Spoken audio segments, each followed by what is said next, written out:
大家好，我是小颖。今天我们用土豆来做好吃的。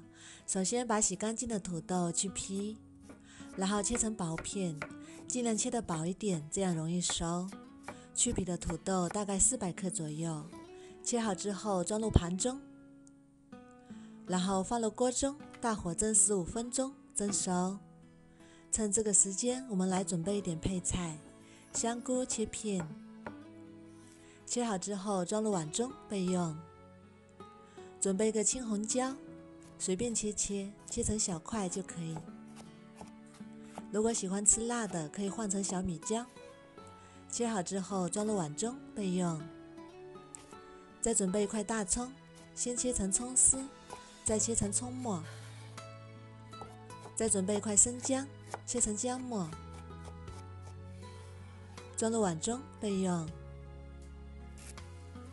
然后再准备200克猪肉馅，装入碗中备用。我们的土豆也已经蒸熟啦，把它取出来，倒入大一点的碗中，加一勺盐，再取出擀面杖，把它压成土豆泥，像这样没有土豆颗粒就可以啦。然后趁热加入200克土豆淀粉或者是红薯淀粉，先把它搅拌成团，这样不粘手。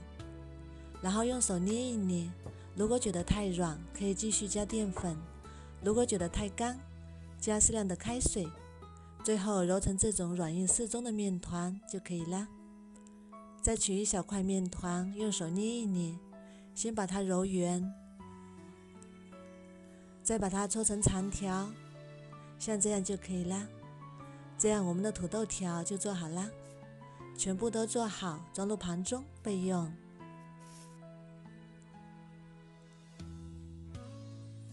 锅中水烧开，下入土豆条，搅动一下，防止粘连。煮至全部都飘上来，再煮3分钟就熟啦。再把它捞出来，过一下凉水，这样更加的劲道，同时也能防止粘连。再把它捞出来，装入碗中备用。再把切好的香菇倒入锅中，焯水2分钟，去除草酸，然后捞出来放一旁备用。热锅放油，油热之后把猪肉馅加进来翻炒，炒至肉末完全变白，炒出水分。再把葱姜末加进来，加一把虾皮提鲜，再把香菇也加进来，翻炒均匀，炒出香味。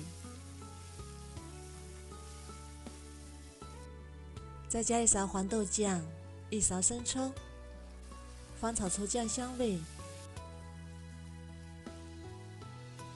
再加入1小碗开水，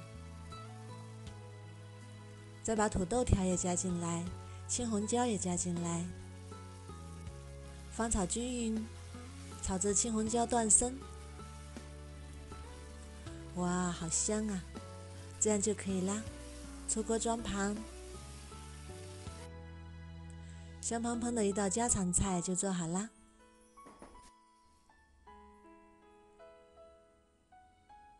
我们来尝一块看看，它的口感软糯又 Q 弹，味道鲜香，有虾皮的鲜，有香菇的香，非常的入味好吃。这道菜老人和孩子都非常的适合，如果你喜欢也试试吧。喜欢我的视频就关注我吧，谢谢您的支持。